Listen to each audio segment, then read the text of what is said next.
Vou continuar hoje aqui a série Revolução.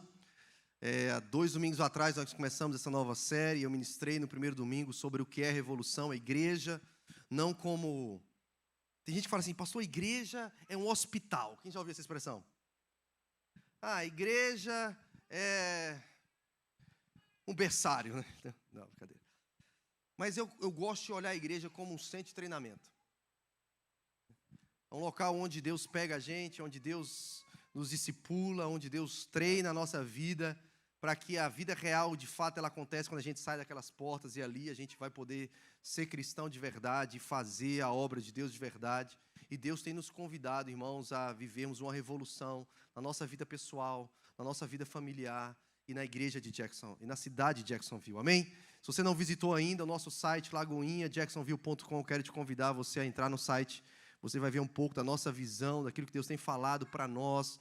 Deus tem confirmado com a nossa liderança, pastor André, pastor Jason, nosso regional, daquilo que Deus tem para a cidade de Lagoinha, irmãos, não é nada menos do que aquilo que está naquele site. E eu quero te convidar a você, não só sonhar com a gente, mas você se deixar ser alistado pelo Espírito Santo para Ele usar a sua vida nessa cidade. Deus vai fazer uma revolução, amém? Domingo passado, meu amigo pastor Wagner falou aqui que a revolução ela começa do lar para a cidade. Amém? E é de fato, Deus faz primeiro na nossa vida, na nossa casa e a partir da nossa casa.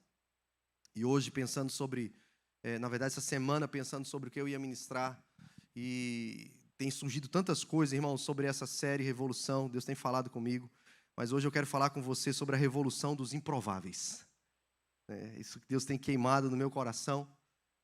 E aqui nessa imagem a gente pode ver um bebê, a gente pode ver um jovem, um hippie, um adolescente, tanta coisa que eu vou falar nessa mensagem sobre os improváveis, que Deus tem feito uma revolução na vida deles e através deles ao longo da história bíblica, ao longo da história da igreja, mas também nos nossos dias, na minha e na sua vida, amém? A gente tem percebido a esterilidade, né? A incapacidade de gerar.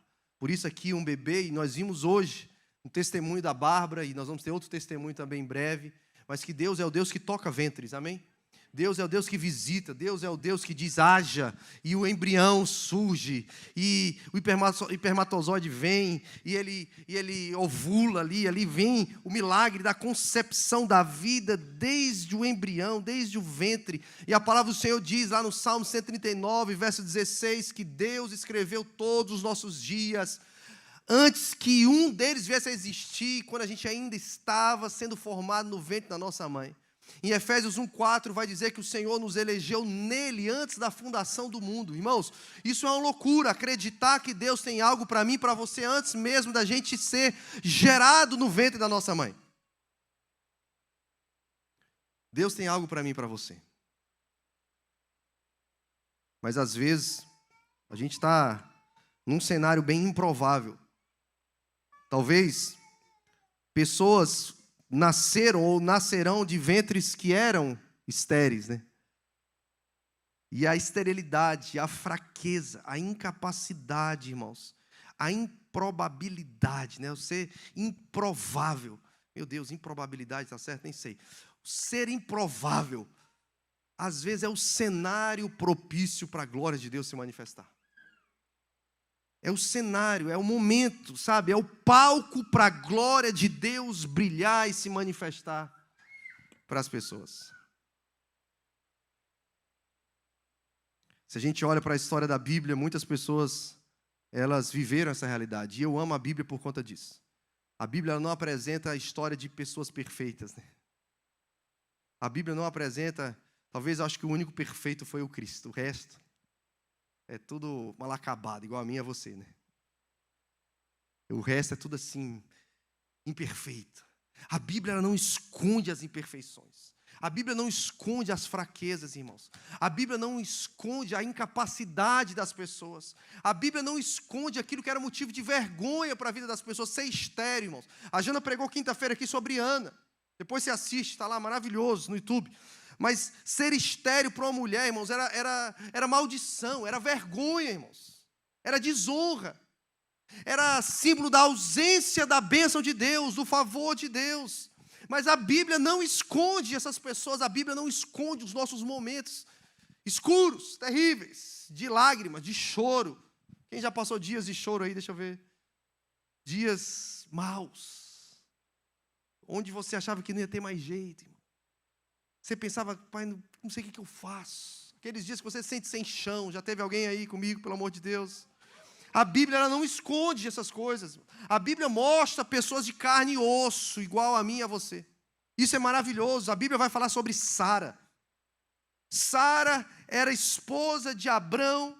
Receberam uma palavra que Abrão seria pai de multidões. Deus muda o nome dele para Abraão. Mas ele espera durante 25 anos para Deus cumprir aquela promessa. E lá em Romanos capítulo 4 vai dizer que quando o corpo de Abraão já estava adormecido, irmãos, o cara com 100 anos de idade, Sara velhinha também já não dava, mas estava no vigor da sua fertilidade de uma jovem esposa, não, ela já estava com os seus dias avançados, mas lá em Romanos 4 diz que eles continuavam crendo contra a esperança. Deus é o Deus que abriu a madre de Sara e cumpriu a promessa dele. Deus é o Deus que abriu a madre de Raquel, que era a esposa de Jacó, a esposa preferida dele. Raquel, que por muito tempo, muitos anos ela foi estéril. Mas quando ela gerou José e Benjamim. José foi o homem que se tornou governador do Egito. E mesmo tendo sofrido pela venda dos seus irmãos, mesmo tendo sido preso, vendido injustamente durante tantos anos, quando ele chegou no lugar do propósito de Deus, uma nação inteira foi salva, porque José estava lá. O menino que veio da barriga de um estéril, Raquel. Era um improvável, de um ventre improvável, mas que tinha uma promessa. Pelo amor de Deus, eu vou sair correndo. Ana, irmãos, Samuel, 1 Samuel capítulo 1 fala, aquela que se tornou a mãe de um juiz, de um profeta, talvez um dos maiores. Samuel, que foi aquele que ungiu o rei Davi, veio do ventre de uma mulher totalmente improvável, uma mulher estéril. Gideão, um rapaz chamado por Deus, que quando Deus aparece para ele, ele fala, mas eu sou da família mais pobre, e da minha família, da mais pobre, eu sou o menor. Mas Deus olha para ele e fala, homem forte e valente, eu te chamo. Pelo amor de Deus, ele se achava da família mais pobre, o menor, mas Deus já o enxergava com uma perspectiva diferente, irmãos. Deus enxerga para mim e para você com outra perspectiva.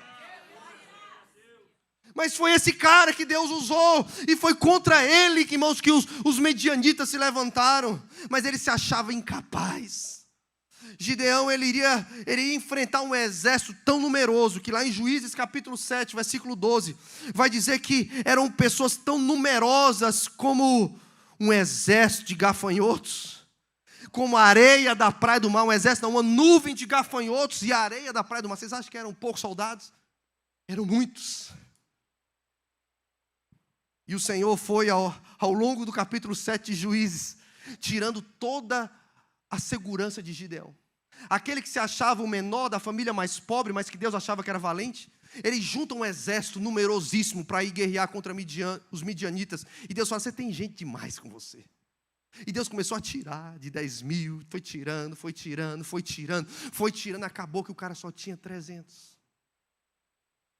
300. Irmãos, Deus é o Deus que tira. Não, eu acho que, ou vocês não entenderam, ou vocês não gostaram, eu vou falar de novo. Tem gente que vem para a igreja para às vezes só receber, para Deus agregar, mas às vezes você vai vir e Deus vai tirar. Deus foi o Deus que começou a tirar tudo na vida de Gideão, que gerava nele segurança, que gerava nele confiança, que gerava nele força, que gerava nele, sabe assim, eu vou me garantir, pelo menos a luta vai ser justa, vai ser pau a pau. Não, Deus foi dizer, não, eu vou tirar tudo para que você, quando você estiver sem chão, quando você se achar improvável, quando você não tiver onde se confiar, é o cenário da minha glória se manifestar. Pelo amor de Deus, irmãos, é maravilhoso falar isso na vida dos outros. Não é? A gente dá glória, a gente acha maravilhoso, a gente dá uma rajada de língua, mas quando é na nossa vida é terrível. Mas Deus é o Deus, irmãos, e não é tirania de Deus. É Deus montando o cenário para construir o meu e o seu testemunho.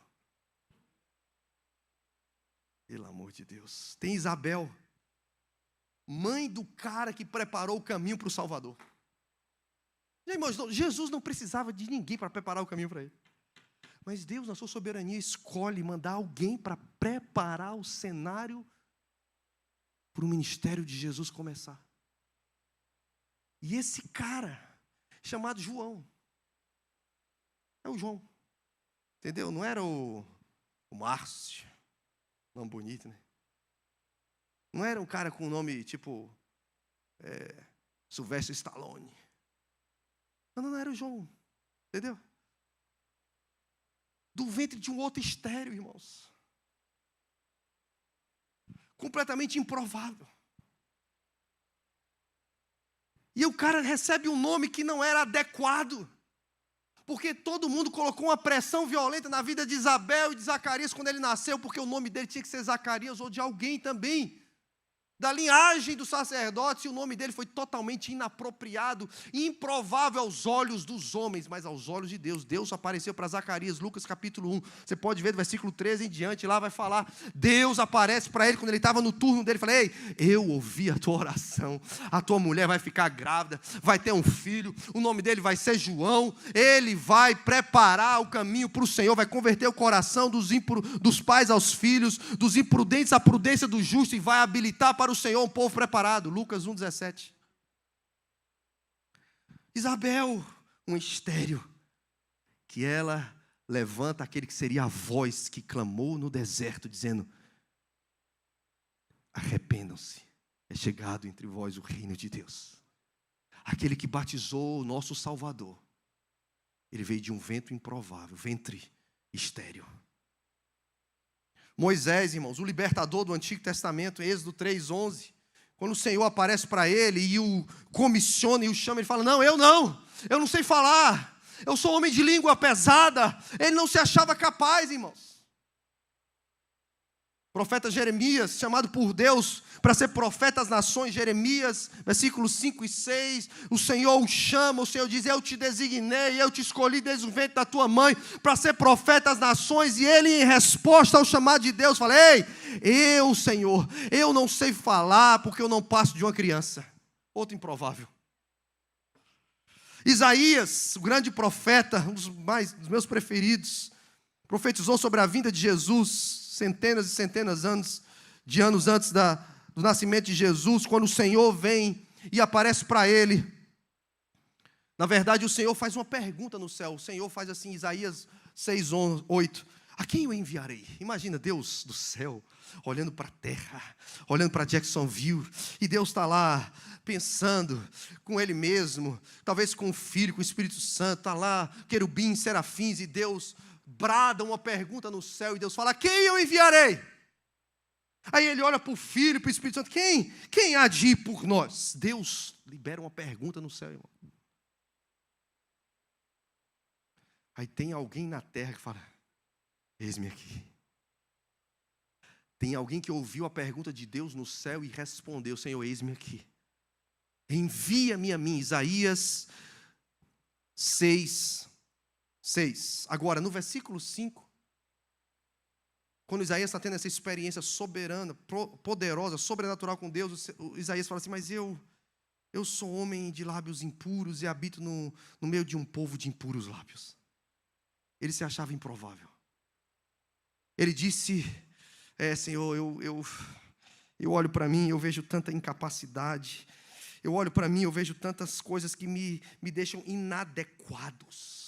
Eu olho para a minha vida, eu olho para a minha realidade, eu vejo tantas faltas de virtudes necessárias para ser voz, para representar o Senhor. Eu olho para mim, eu olho para o cenário onde eu estou inserido, eu olho talvez para o contexto onde eu estou plantado, e eu vejo tantas coisas que me tornam improvável, incapaz, vulnerável, inapropriado, frágil.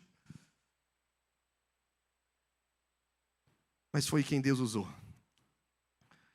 Quem lembra da história da menina, escrava da esposa de Naamã? Pastor Masson pregou um dia aqui sobre ela. lá em 2 Reis, capítulo 5, vai falar que Naamã, que era um general sírio, inimigo dos israelitas, ele ficou leproso, apesar de ser um general forte nas suas batalhas, vitorioso, mas ele pegou lepra, incurável, vergonhosa, desonrosa. Mas enquanto ele está no seu palácio, com toda a sua pompa, todas as suas armas bélicas, todas as suas conquistas, e dentro de casa ele era vulnerável. Dentro de casa ele talvez tira as suas capas, tira a sua armadura, e a sua esposa vê a sua lepra, e ele fala: eu estou leproso, não tem mais jeito para mim. E tinha uma menina talvez limpando o chão, talvez mapeando o chão, talvez não sei, esfregando, fazendo qualquer coisa. Aquela menininha escrava, que a Bíblia não dá nem o nome dela, que era cativa, escrava ali, da esposa de Naamã. E aquela menina se intromete na conversa. Falei: tem um homem de Deus, e se ele orar por você, você vai ficar curado. Ela era tão improvável que não tem nem o nome dela na história, irmãos. Era uma menina escrava de um rei pagão, de um general pagão. E o cara vai lá, e o profeta Eliseu libera uma palavra para ele, ele fica curado. Meu Deus. 10º personagem, pode ser mais? Você quer mais? Raabe é um escândalo. Uma jovem pagã, prostituta, esconde os espias de Deus e faz com que os espias de Deus prometam para ela que quando eles invadirem a terra dela, eles vão poupá-la e poupar toda a sua casa. E assim eles fazem, eles invadem a região onde Raabe morava, e eles poupam a vida de Raabe, toda a sua casa, e no futuro próximo Raabe casa com um israelita, Salmão. E ela gera filhos. E essa mulher, que era uma prostituta, lá em Mateus capítulo 1, versículo 1 ao 16, diz que ela é aquela que é ancestral do rei Davi, de Jesus. Está na genealogia do rei Davi e do nosso mestre. Quem? Raabe.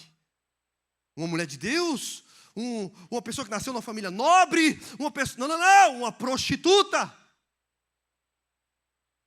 A Bíblia devia ter escondido isso, pastor. Uma prostituta na linhagem, nos ancestrais de Davi e de Jesus. Mas a Bíblia não quer que a gente seja hipócrita. A Bíblia não quer mascarar a realidade de uma humanidade improvável, imperfeita, incapaz, estéril, muitas vezes inadequadas. Raabe. Você pode ler depois em Josué capítulo 2, capítulo 6. E para terminar aqui de Raabe, ela está lá, Hebreus 11, 31. Raabe, prostituta, nos heróis da fé. Pelo amor de Deus. Está lá, meu. O nome dela nos heróis da fé de Hebreus 11. Para que nome mais improvável para estar nessa lista dos heróis da fé? Amós, um grande profeta, mas ele não era sacerdote, ele não era um evangelista, ele não era um avivalista internacional. Sabe o que ele era? Um criador de gado, iletrado.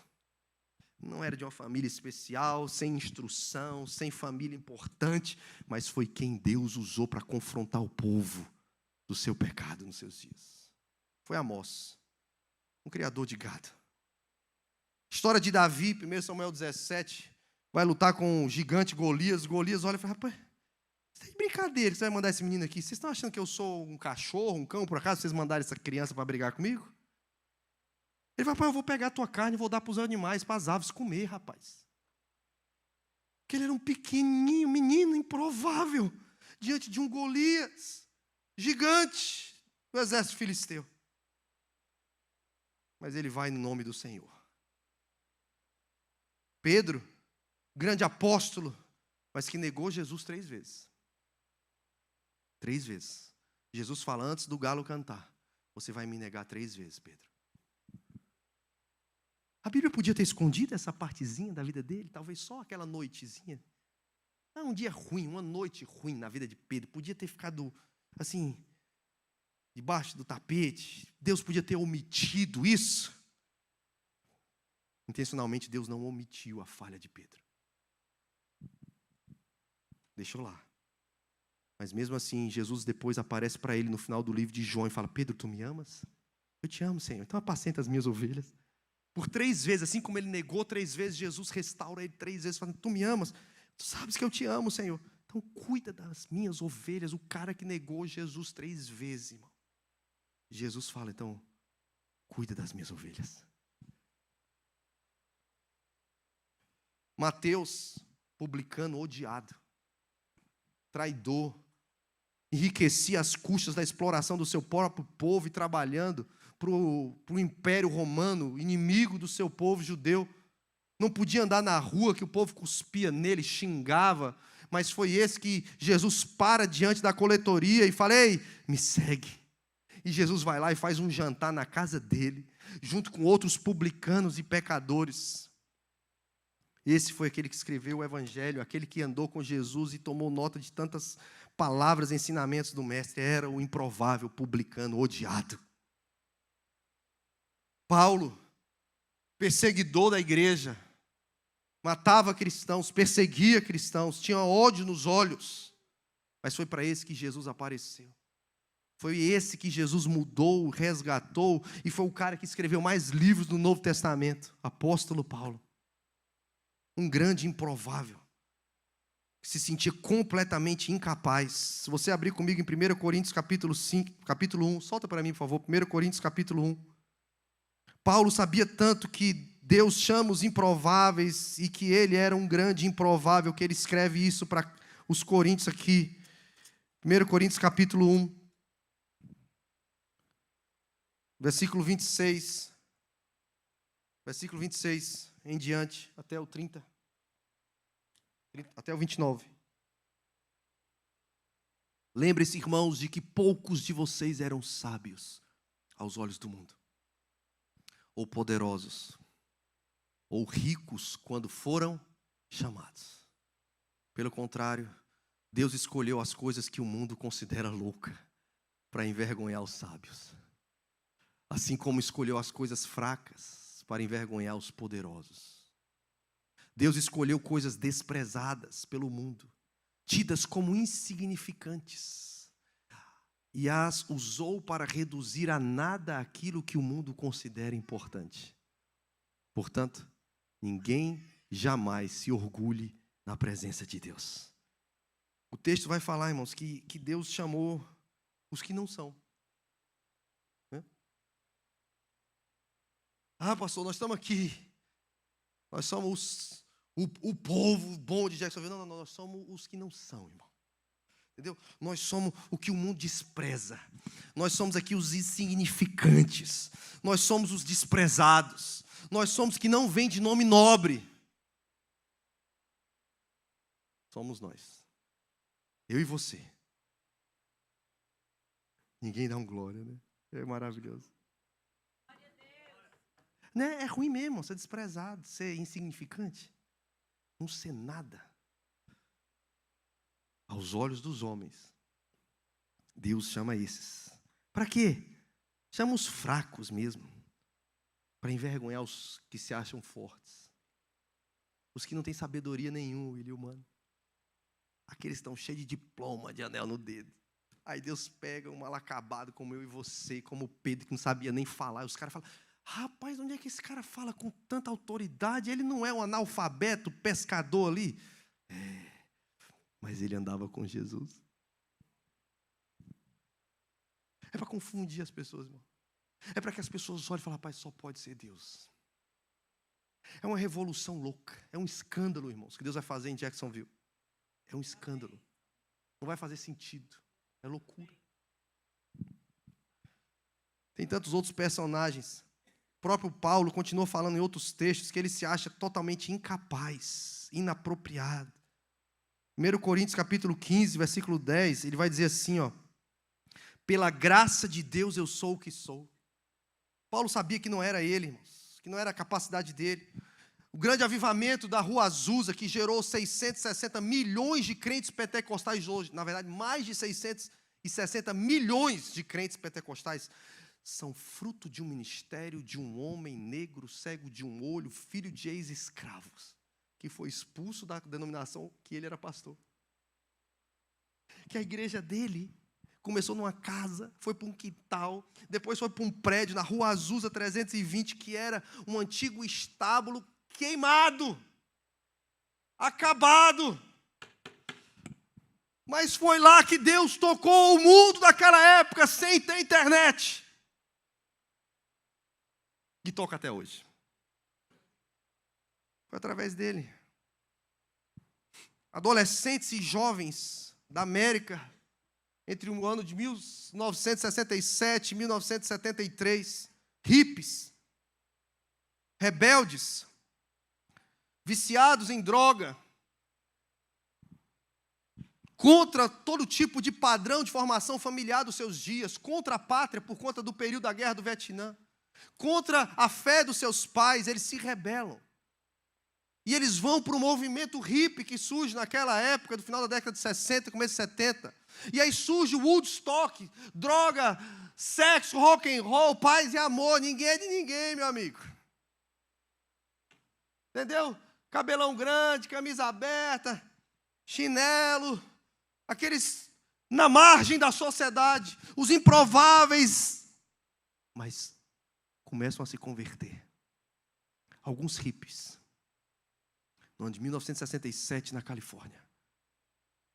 E alguns jovens adolescentes assim, órfãos de pais vivos, marginalizados, rebeldes, excluídos da sociedade, totalmente improváveis no padrão daquela família bonitinha de propaganda de margarina da América. Aqueles talvez não tão cheirosos, de pé sujo, que alguns pastores não queriam que eles entrassem nos seus templos, nos seus santuários, porque ia sujar o carpete da igreja. Entendeu? E ainda chama de igreja. Mas esses hippies, adolescentes e jovens, a revista Times vem e faz uma revista com a capa chamada Jesus Revolution. Saiu um filme esses dias aí, tem vários artigos sobre eles. E esses jovens começam a pegar um violão e eles vão para as praças. As igrejas não recebem eles vão para debaixo de uma árvore. Estão nem aí. Eles vão para as praças. E aí a história vai dizer, irmãos, que eles estavam vivendo naquela geração de racha de gerações. Os pais estavam abandonando seus filhos. Os filhos já não tinham conexão com seus pais, mas eles foram se convertendo e foram conhecidos como os cristãos de rua. Foram conhecidos como os evangélicos psicodélicos. Foram conhecidos como os Jesus Freak, ou seja, os loucos por Jesus, os Jesus People, o povo de Jesus, o Jesus Movement, o Jesus Revolution. Eles eram poucos, irmãos, e as igrejas não abriam as portas para eles, mas poucas igrejas abriram, e uma delas que abriu foi a Calvary Chapel, que começou os seus cultos no ano de 65 com 25 pessoas só. Mas quando eles abriram as portas para os hippies, loucos por Jesus, em 2 anos eles batizaram mais de 8 mil jovens. Mais de 20 mil pessoas se converteram em 2 anos. Porque eles abriram as portas para os improváveis, que só queriam cantar de Jesus, falar de Jesus e ser parecido com Jesus. É esse Jesus que eu acredito. É esse Jesus que olha para a multidão em Mateus 9,36 e ele se compadece porque eles eram pessoas desgarradas. Ou seja, ninguém quer pastorear, ninguém quer cuidar, ninguém quer abrir a porta da sua casa ou da sua igreja, são desgarrados. São como ovelhas sem pastor e Jesus se compadece desses e fala: ei, eu não vim para os justos e para os sãos, eu vim para os pecadores, eu vim para os doentes. Porque misericórdia quero e não holocaustos, diz o Senhor. A revolução que Deus quer fazer em Jacksonville, irmãos, é essa revolução. Uma geração de improváveis, sem pretensões ou ambições pessoais, a não ser de parecer com Jesus, fazê-lo conhecido, mostrar que em Jesus nós temos tudo que nós precisamos. Jesus é melhor do que qualquer poder. Jesus é que pode nos transformar, libertar de todas as drogas, de todos os vícios. Jesus é melhor do que todo êxtase, do que todo sexo livre que as pessoas falam. Jesus, irmãos, é tudo sobre Jesus. E quando nós conhecemos Jesus, nada se compara. Quando eles conheceram Jesus, aqueles jovens adolescentes, eles passaram a não julgar mais ninguém, como a religião julgava, como seus pais julgavam, como a sociedade americana julgava pela aparência. Não, eles não julgavam mais ninguém. No meio deles No meio deles, todos eram bem-vindos. Seja viciados, seja os rebeldes, seja os roqueiros, sejam os prostitutos, sejam os sujos, mal cheirosos, mal vestidos, todos eram bem-vindos.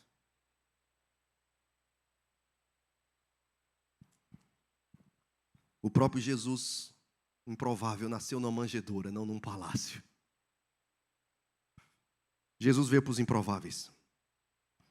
Jesus fala em Lucas 5, os que são sadios não precisam de médico, mas sim os que são doentes. Eu não vim chamar os justos, mas sim os pecadores para a conversão. Mas aí no Mateus 9, de 10 a 13, ele diz, misericórdia quero e não holocausto. Misericórdia, o que é misericórdia, irmãos? É termos compaixão. É olhar para o outro com a virtude de sermos misericordiosos. É achar que o outro, Deus pode fazer algo na vida dele, como fez na nossa.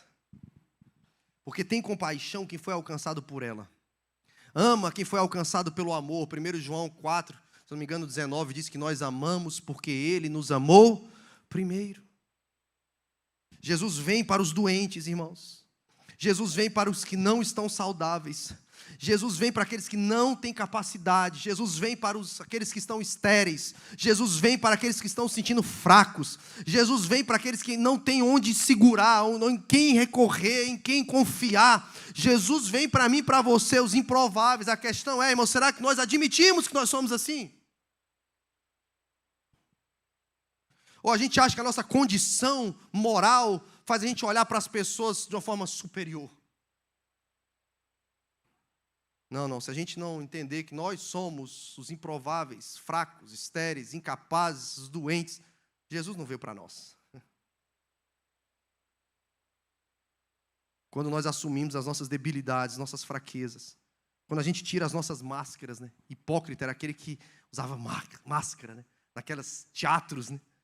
Quando a gente tira as máscaras, irmãos, a gente se habilita para o encontro com Jesus. A religião manda a gente usar máscara. A sociedade manda a gente usar máscara. As pessoas querem que a gente seja algo, que a gente aparente algo, que a gente aparente ser pela roupa que veste, pelo carro que anda, pelo jeito que se comporta, pelo dinheiro que tem, pelo que está na nossa rede social, pelo relógio que tem no pulso. Ei, isso é besteira, irmãos. Nós precisamos tirar as máscaras, porque Jesus veio para quem tirou as máscaras. Se a gente consegue tirar as nossas máscaras e lidar com as nossas próprias fraquezas, nossas imperfeições, enfermidades, mazelas, nós vamos começar a estar prontos para olhar para o outro sem julgar. Se a gente consegue tirar as nossas máscaras e lidar com as nossas imperfeições, imperfeição da nossa vida, da nossa família, a gente vai começar a olhar para a família e para a vida dos outros com mais graça, com mais compaixão, com mais misericórdia.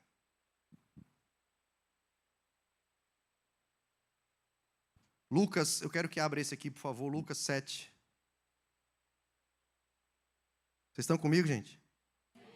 Vocês podem falar comigo, pelo amor de Deus, interage comigo. Lucas 7,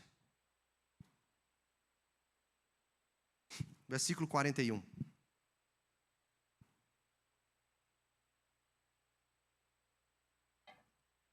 Então Jesus lhe contou a seguinte história. Um homem emprestou dinheiro a 2 pessoas. 500 moedas de prata a uma delas e 50 a outra.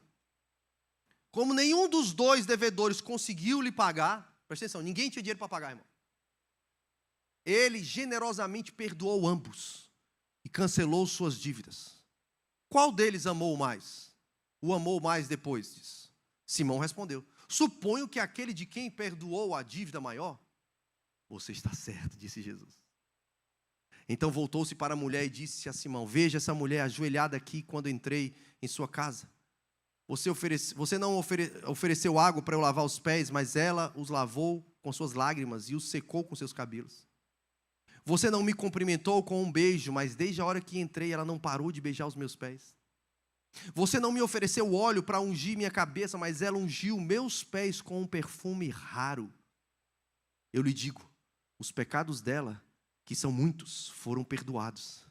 E por isso ela demonstrou muito amor por mim. Mas a pessoa a quem pouco foi perdoado, demonstra pouco amor.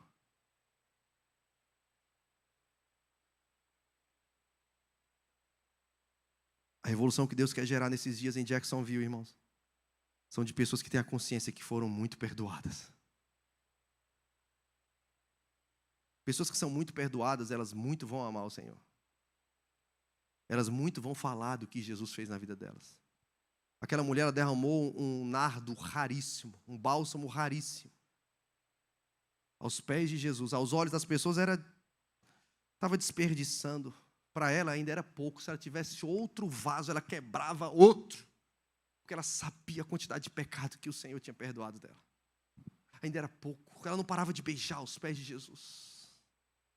Porque ela tinha consciência da sua pequenez, da sua incapacidade de ser alguém completamente improvável. Por isso ela muito amou. Quem muito ama, irmãos, muito vai amar. Quem muito ama é porque de muito foi perdoado. Quem muito foi perdoado, quem recebeu muita misericórdia, muita compaixão, irmãos, vai perdoar muito, vai ter muita compaixão, vai ter muita misericórdia, vai amar demais, vai frutificar demais, vai testemunhar demais. Só quem ama muito, irmãos, e foi muito amado, vai conseguir olhar para as pessoas e amar as pessoas e acreditar nas pessoas. Só quem recebeu misericórdia vai ter misericórdia, irmãos. 2 Coríntios capítulo 5, verso 16. Solta para mim, por favor, rapidinho. Estou caminhando para o final, irmãos. 2 Coríntios 5, 16.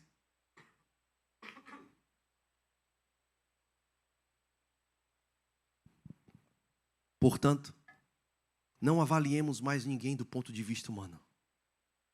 Em outros tempos, pensávamos em Cristo apenas do ponto de vista humano. Mas agora, o conhecemos de modo bem diferente.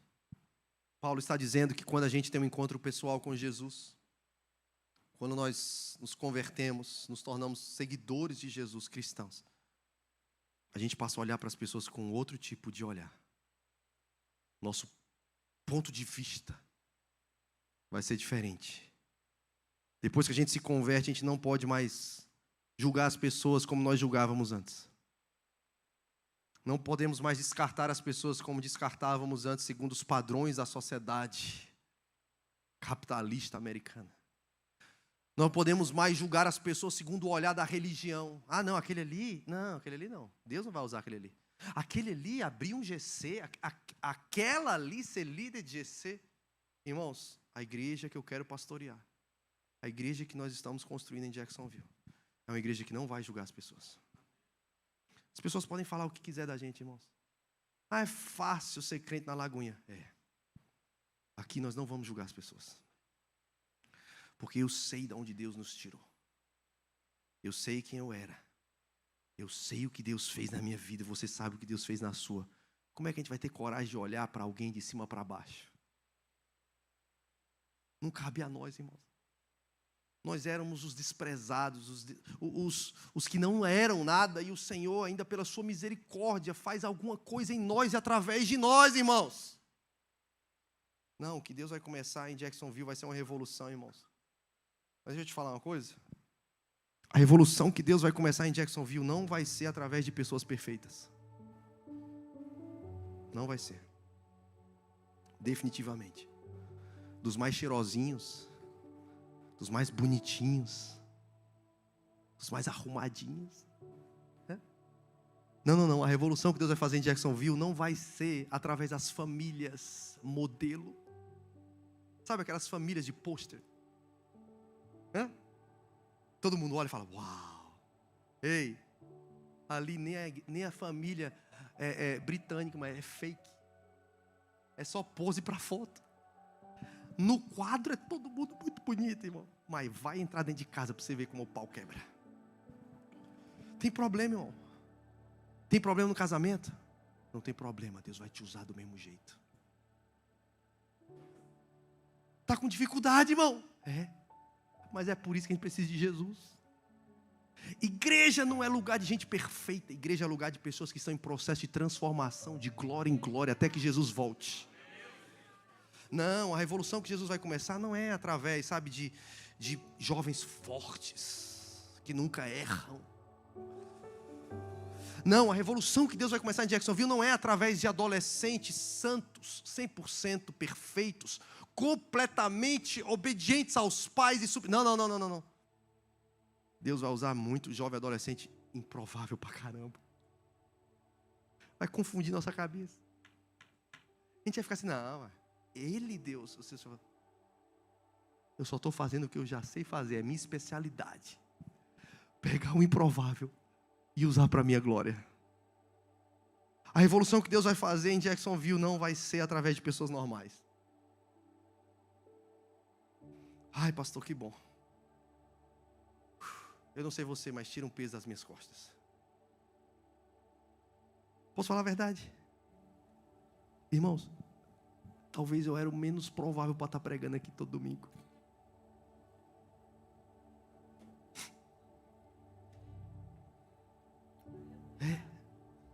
Misericórdia, pastor.